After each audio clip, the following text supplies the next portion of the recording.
What's the crack? What's the scale? Welcome back, all my beautiful, beautiful Irish people, to County Gains News Media, the #1 news media platform in the world, okay? Apart from Niall Boylan and GRIPT Media, of course. This one's going to be incredible, okay? And incredibly sad as well, okay? This one is called Mother of Two. It says she has tried everything to find a home for her and her girls. Obviously, another eviction, I'm going to guess, on this one. We've obviously seen the government crack down on, modular homes that people build. You're not allowed to build your own type of, caravan property to kind of have your own house. It has to be all above board and planning permission. I'll tell you guys, if I was in the Dáil or Taoiseach, first thing I would do is get rid of planning permission, okay, unless, it takes the piss. But planning permission is ridiculous. It's just red tape.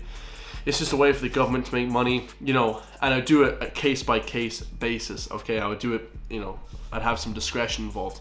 The description says, Dublin mother facing homelessness with a special needs daughter says she is terrified of what will happen to her family this Saturday as eviction date looms. I mean, that's horrendous, guys.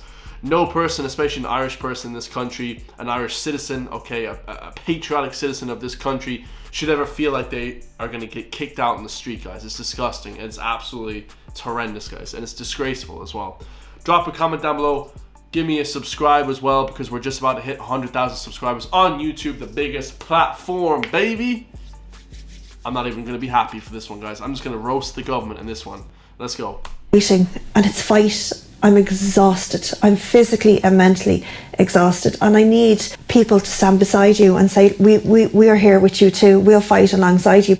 Lorraine, can you tell us a little bit about what's happening with you now? So as of this Saturday, myself and my daughters don't know where we're going to lay our head that night. We have nowhere to go. We've been in this rented property for the last 13 years, and the landlord needs it back for a family member, which is perfectly reasonable. That's what they always do. These landlords, guys, are like the biggest crooks ever, okay? And not for nothing, guys, but all the politicians in the Dáil, they all have massive amounts of property. They have like 15 properties, and then all of a sudden they say, oh, well, we're going to have to kick you out to make room for other people, that are less, whatever, Airbnb or, getting paid by the government to bring people in, let's just say. Whole bunch of rigmaroles that they do, guys. An absolute disgrace. There should be some sort of discretion involved. I just wouldn't leave the house, guys, personally. I know that's, not good either. You have to be able to, live somewhere legally, okay? But having someone for 13 years and then just saying, overnight you have to leave is a bit of a disgrace, guys. The landlord has been fantastic, giving us extra, more than legally needs to give, and gave us extra time, but we need to be out this Saturday and we have nowhere to go. And what are the major difficulties you've encountered in trying to find a place to go? Well, I've tried with HAP, but we are entitled to €1,912, and there's nowhere available for that amount. And then to top up as well, I could do, but you're only allowed to do it within a certain amount, a percentage. And then I've applied for properties and just heard nothing back, and I'm trying to stay in the area for my daughters as well, who they go to school in the area, and I work in the area. My parents are here, my community, I've grown up here, so I have my supports network here too, which is what you need when you have a child with special needs, it's true, guys. A lot of people just talk about the money involved. Oh, they're leaving, they have to get kicked out into the streets, horrendous. But it's not that you're leaving the house, you're kind of leaving your environment as well, guys. You're cast out into the world or a different place of the country that you may not be familiar with. You have no family there, you have no support system there. It's way worse than just losing your house, Disability like Rose has. Can you tell us a little bit about Rose's special needs? So Rose has been diagnosed with autism, dyspraxia and hypermobility. So she has other medical issues that she sees other consultants for too, but they're the main ones we have got diagnosed. So with Rose's hypermobility, she does be in pain a lot when she walks. Her ankles, especially her left-hand side, would swell an awful lot. So she can't walk too far. So she's limited mobility outside the home. Inside the house, she can potter about okay, because she can sit down and rest and she can move. So it's not too bad for her. But she won't be able to walk long distances or too much without being in pain. And I understand her and her sister have just started secondary school. They started this week, and it's supposed to be a magical time and a new chapter. And they're starting this week, and then on Saturday they don't know where they're going to be. I don't know how I'm going to get them to school, or if I can or anything else like. So it's very stressful for them as well. I understand. You know, living in Ireland, guys, growing up your whole life, and just the average citizen of Ireland, you really get kind of like desensitized to like this sort of like lifestyle that people have, and you're kind of not ever thinking about people that have these sort of issues. That's why it's brilliant that GRIPT actually puts light on these issues. A lot of people are like, why is GRIPT reporting on this? It's not 100% the government's job to take care of people like this, but absolutely they should be building houses. They should be, checking whether or not people get houses, are they citizens, all this type of thing, guys. And they should mainly be building more houses, okay? And really put a massive, for sure, force against that, guys. And they really bring light to these issues that we don't really think about day to day, And you've been assured by Dublin City Council that they will provide homeless accommodation. Is that the case? Well, Jeez. I've been in touch with them. They told me not to worry. It's very hard not to worry. Nobody's been in touch other than me getting in contact with them. My name is on a board in Dublin City Council at the moment. That's what I know. What does that mean? I don't know other than that they're going to... I'm on a board of probably other people as well that they have to find emergency accommodation for.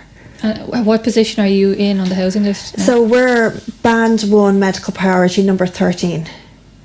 So I've been number 17, 14, 13, 13's the lowest we've ever been, but we seem to fluctuate, up and down that way, but that's the number we're at the moment. And I've just been told when I get in touch, there's 12 people in front of you on the list and there's no current offers, and we'll be in touch with you when we have something for you, and that's it. And how soon after you learned that the landlord wanted the property back did you inform Dublin County Council of your... I was on straight away. I got contact with local TDs and they told me what I needed to do. I have a social worker in Dublin City Council. I contacted the social work department. Oh, yeah. I said with Rose, we were going through her assessment of needs.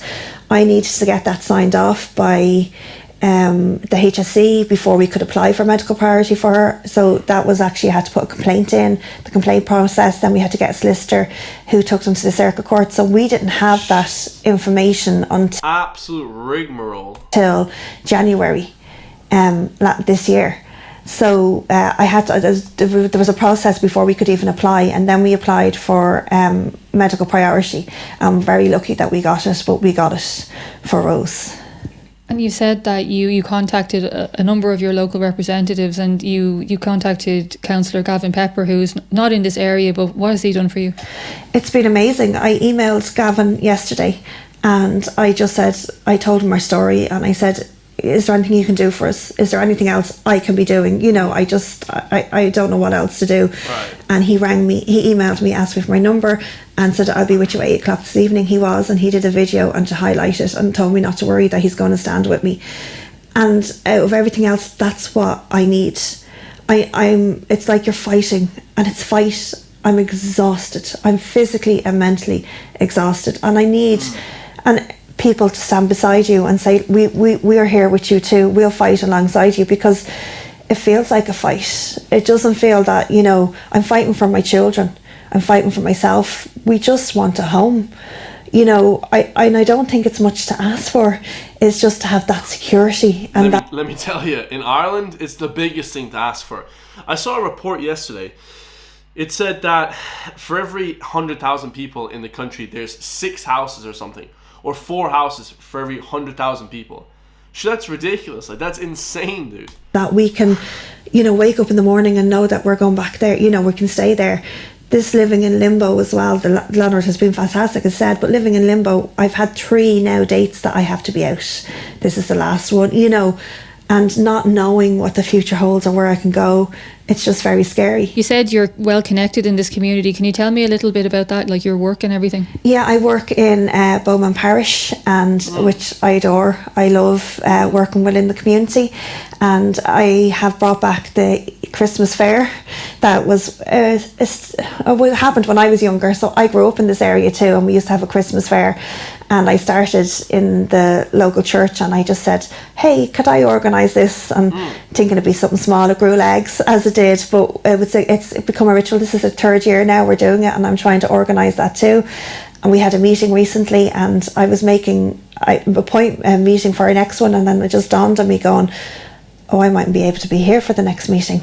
You know, I mightn't be able to be, you know, take charge, and not that we have loads of volunteers, but run it, like, you know, because I don't know where I'm going to be. But I brought in we did it this year, an Easter craft fair in the local pastoral centre, so I help with the communions and confirmations in the church as well. I'm involved in the local school too, so like this is my community, this is my home, this is all my girls have ever known as well, like, you know. And my parents are around the corner, and which I need, especially with a child with additional needs. Like if I've got appointments, my other daughter can go there early in the morning. You know, I'm not leaving her in the house by herself. She's got my parents there. My neighbours are fantastic. I've got great neighbours here who you know, supposedly she'll probably have to move in with her parents, you know, which, I mean, having 5 people in the house, guys, you know, isn't ideal, you know what I mean? But, you know, it's a crazy scenario now in Ireland, unless you have quite a bit of money, okay, to buy your own place, okay?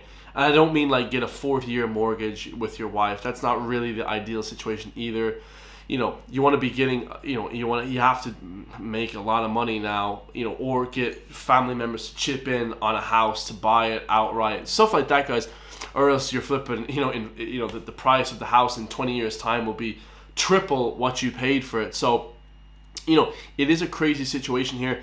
People, it seems like now, are going to be living at home very late, you know, late. It's crazy, you know, unless you just rent. You know, that's basically what I'm going to do, you know, soon, is just rent, you know, which is fine, guys, but you're kind of just giving money to someone. It's just like, bro, people need houses. Like, this country needs to start building goddamn houses. We need to get a massive building contract and just start flooding the flipping, you know, the whole country with houses, just like suburban type of houses, guys, massive amounts of houses, you know. Who've helped me if I need to be brought to the doctor. I can call across the road or down, you know, and they bring me up at Rose, or appointments, they've dropped me up to hospital. You know, I've got a support network, which is very, very important for a single mum with a child, with 2 young children, but especially one with additional needs. I suppose people will wonder, can you live with your parents while you sort yourself out? Or no, unfortunately, like my brother still lives at home, so there's no room for us in the house.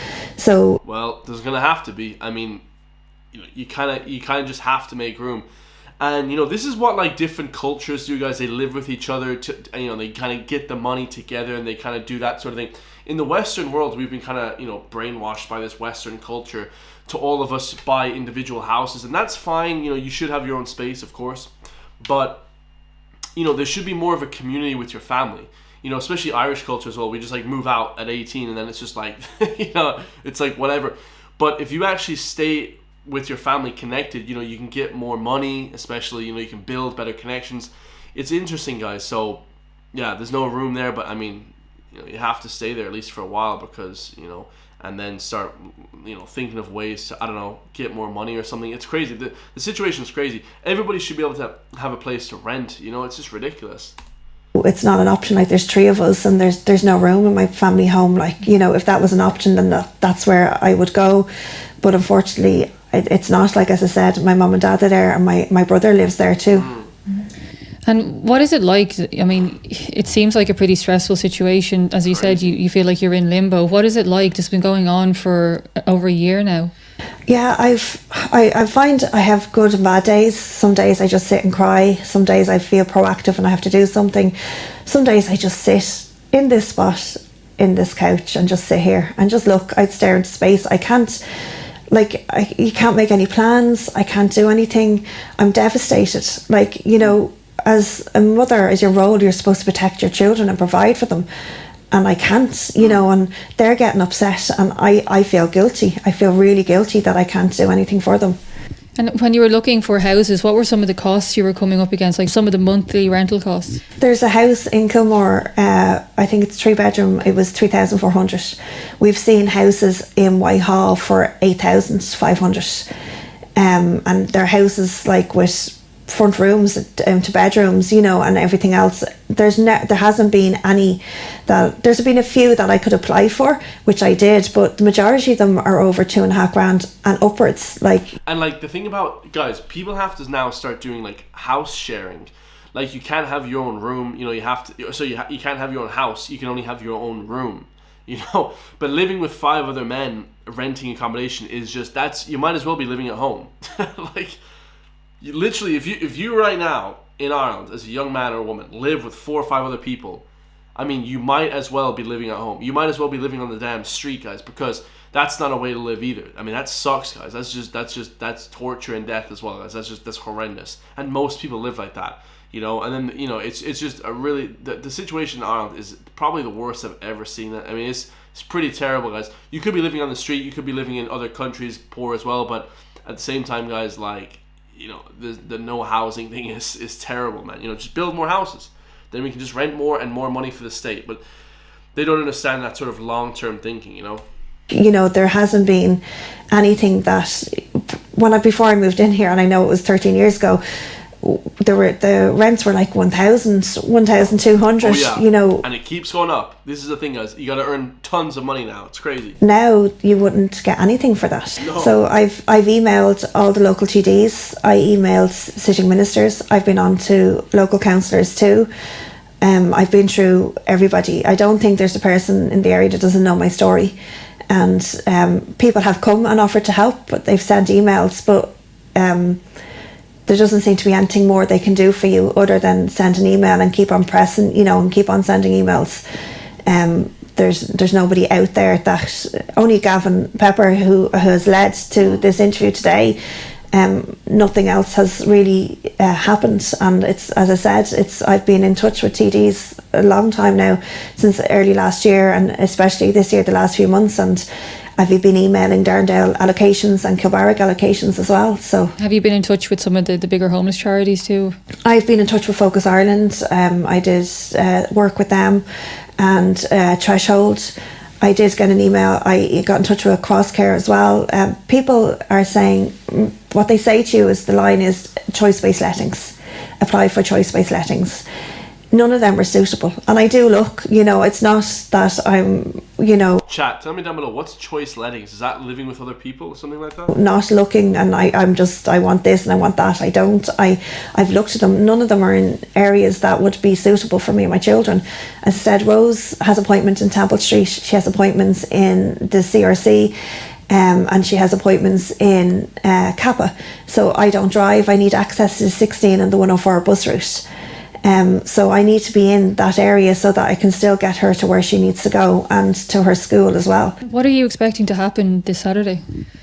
I honestly don't know. I don't know what to do. I don't know where we're going. You know, I honestly at loss, like, as I said, from this, as we speak now, I don't know where we're laying our heads. Jesus. On Saturday night. I don't know where we're going to end up and what's going to happen to us, which is absolutely terrifying. You know, it's really, really scary. And for the children, for my girls as well, it's not right. You know, they just want a home. That's all they want, you know, and somewhere they can go to school and come home from and have their friends around, you know, and just start building a life for us, a secure life for us. That's all we want. That's horrendous, guys. Go over to GRIPT Media, subscribe, all that stuff. You know, it's wild, man, that people have to live like that in 2024, guys. It's just ridiculous, man. Like, people who has to live like that in 2024 is just ridiculous, guys. Absolutely ridiculous, man. You know what I mean? And a disgrace on top of it, man. People should be ashamed of themselves, especially those landlords should be absolutely ashamed of themselves. I love you all, man. Subscribe. Make sure to share this video as well. Get it around. And yeah, man, just disgrace, man. The government's doing nothing. You know, no one's doing anything, guys. Nobody cares. Everyone's so wrapped up in their own business, man. But people should start caring, man. Stay free, and I'll see you guys in the next one, man. Peace.